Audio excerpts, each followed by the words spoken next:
10 have been briefing against serving cabinet ministers, and you and I both sat on opposition benches whilst we had to watch the painful spectacle of political advisers briefing under Johnson and a litany of Tory Prime Ministers.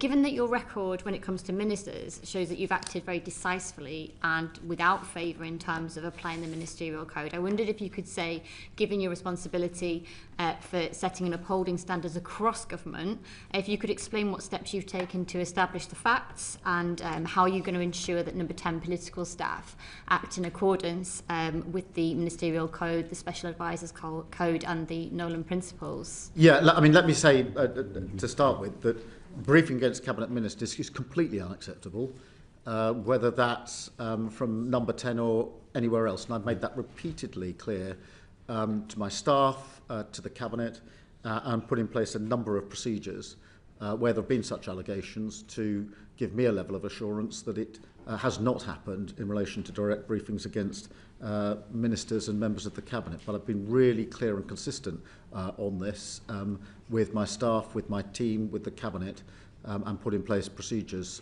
when there are allegations to assure myself what the situation is.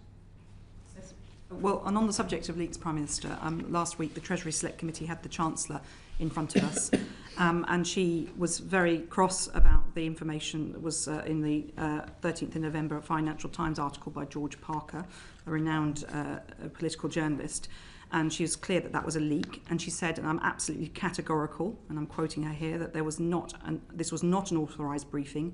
It was incredibly damaging and frustrating. That is why we have a leak inquiry. It was not briefing that was signed off by me or any of my ministers or officials. It was unacceptable. So that does, if it's not the ministers and other officials in the Treasury, there is a danger that it could have been a leak from number 10. Do you think there was a leak from number 10 Downing Street about the budget? In relation to that incident, there's a leak inquiry going on, as I think we know, yes, absolutely, yes, the Chancellor's announced. So that will go wherever the evidence takes it. So if there was a leak from number, do you think there was a leak from number 10? I've no reason to think there was a leak from number 10. So, but if there were a leak from number 10, what would you do about? What would you do if there was someone was found? I'd take action. I mean, and I have taken action. It's very difficult with leaks to get to the source of the information. You would take action? Where that has happened in the past, I have taken action, which has led to the removal of individuals. Okay, so you would go as far as removing an individual if they were found to leak the budget? Obviously I'll wait for the inquiry, but I mean, the inquiry will go wherever the evidence takes it. There's nothing to inhibit where they will go, and I'll take appropriate action if there's a finding because the report in the FT was very clear. It talked about an official source, and Mr Parker is a journalist who would have sourced that story. So it's a very big concern. I'll get to the bottom of these leaks. They are in any organisation, they're intolerable. I took the same action when I was head of the Crown Prosecution Service. There is a leak inquiry. It can go wherever the evidence will take it. And if it comes to a conclusion, I'll act on it. Okay, so you're going to be ruthless with whoever's done this if they're Well, I want to stop these leaks. Thank you very much. Mr Alberto. Thank you, Chair. There is a separate code of conduct, of course, governing standards for special advisers. It's called the Code of Conduct for Special Advisers. You are, of course, familiar with this document, aren't you?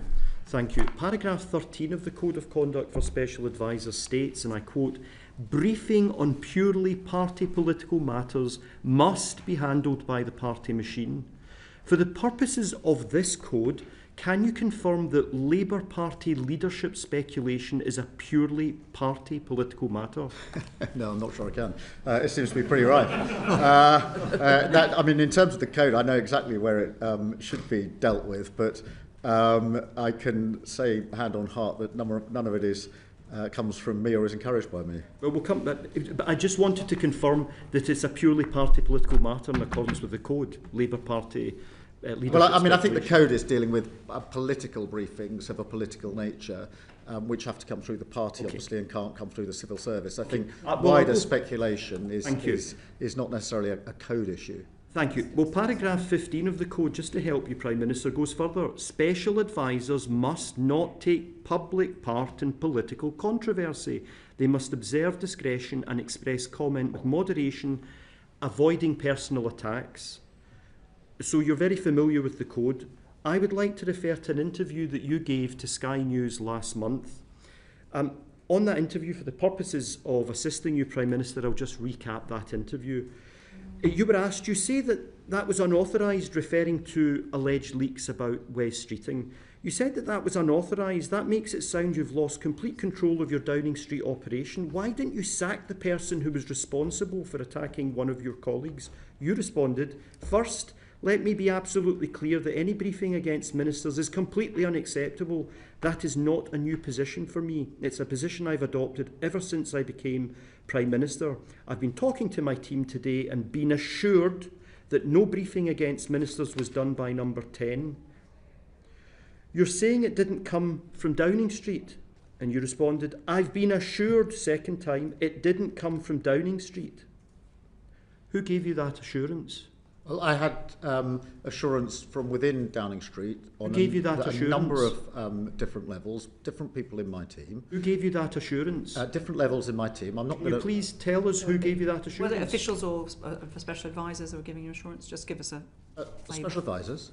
Thank you. I'm not going to name members of staff, No. but I will add this. I didn't just take everything at face value. I looked at other bits of evidence to assure myself about what I was then saying publicly to the media. Thank you.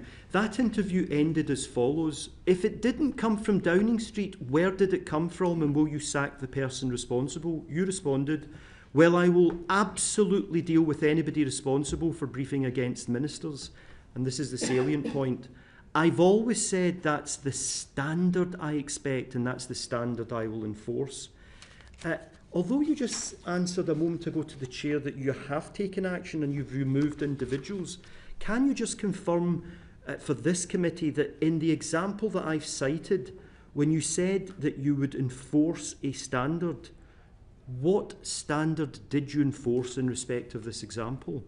Well, I can only take action where I've got a clear finding that somebody has breached a relevant duty or standard.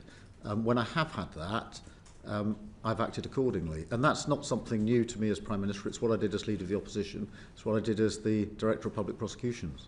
Thank you. My final questions, Chair. Can I turn to another issue that you rightly regularly raised when you were Leader of the Opposition, namely your frequent criticism of previous administrations' alleged cronyism and the way in which public appointments were undertaken?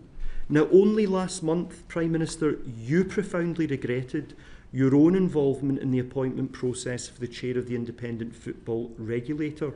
In your own letter to your independent ministerial advisor, you said, and I quote, in retrospect, it would have been better if I had not been given the note or confirmed that I was content with the appointment. This was an unfortunate error for which I express my sincere regret.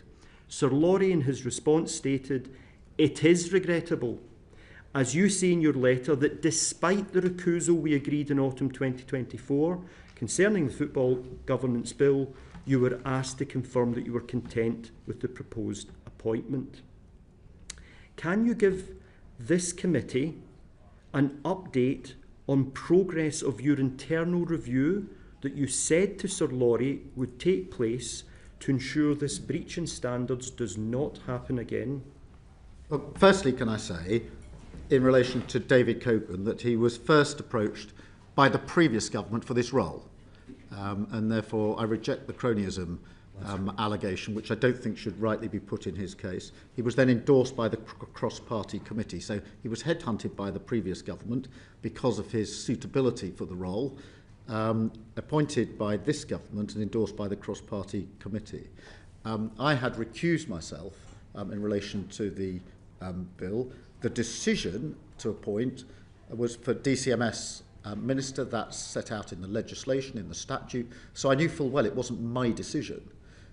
As it happens, a note was put before me to say that's what was going to happen, and was I content? And the independent advisor took the view, which I agree with, that it would have been better if that note had never been put before me. In other words, that the recusal had meant I didn't even get the note before me. But when I said I was content, I was well aware I wasn't the decision maker, because I knew that the legislation set out who the decision maker was, and it was the minister in the relevant department by law, and therefore it couldn't be me in any event. I had actually been talking to the independent advisor about it throughout, as he makes clear in his letter. So this was I always take his advice even if I don't think there's anything I understand. wrong, just But so that I've got. But just you was asked a me regrettable when you incident. asked me, I've now asked him to look again at when someone says they're recusing themselves. What are then the processes that need to be put in the office to make sure that even a decision which isn't for the recused person is coming by way of note, in effect, isn't put before them. And that's what just to make sure that we're not in that position again. But I was well aware that I was not the decision maker because I knew by law it was the Minister. Thank you. Thanks, Prime Minister. Finally, on other public appointments, can I refer you to your recent decision as Prime Minister on appointments to the House of Lords? Prior to the general election, you promised to reduce political appointments to the Lords and indeed stated as much in your party's manifesto. Might you understand why the public might feel that you're not upholding the high standards you set yourself on appointments to the House of Lords? Well, it's important that the House of Lords is able to do its vital work of scrutinising legislation. There's an imbalance in the Lords at the moment in the numbers of peers for the relevant political parties, and it's right that we get the balance right as we go forward. But the overarching work to reduce the size of the House of Lords is ongoing. The Hereditary Peers Bill has been going through, and it is important. My question, it was specifically about your comments prior to the general election and the decision that you made last week. But thank you very much, Prime Minister, for the answers that you've given. Thank you. Simon Hoare, MP. Thank you, Chair. Prime Minister, good afternoon. Public trust is pivotal if governance of this country and all of our public life is to be supported and trusted. And that is, I'm afraid, it seems to be a value which is declining, the trust of the public in what we do and why we do it. Baroness Deach, before my committee last week, commented, it's quite interesting how oppositions change their position on standards from when they're in opposition to then going into government. We're doing a piece of work which is clearly showing that notwithstanding Nolan, notwithstanding the EIC, notwithstanding amendments to the ministerial code, there is still an element of what I suppose in the old terms you could have called the good chaps principle, HOLAC, etc. In order to future-proof against rogue operators, and in order to try to bolster declining public confidence, what consideration, if any, have you given or might you give to putting quite a lot of these bodies on a statutory footing, including the ethics advisor at number 10, so that the public can see that there are dispassionate people who take decisions based on good judgment and sound evidence? Prime Minister. Yeah, I mean, on the ministerial code, obviously, I did strengthen, and then I also took the step. The independent advisor, before I became Prime Minister, was not able to initiate investigations, could only do it with the Prime Minister's approval, and I thought that was wrong in principle, and that we would it would be better if the independent advisor, who was appointed under the last government but continued under me, had the ability to say of his own volition, I think this is serious enough for me to look at it. So I have done that. I'm not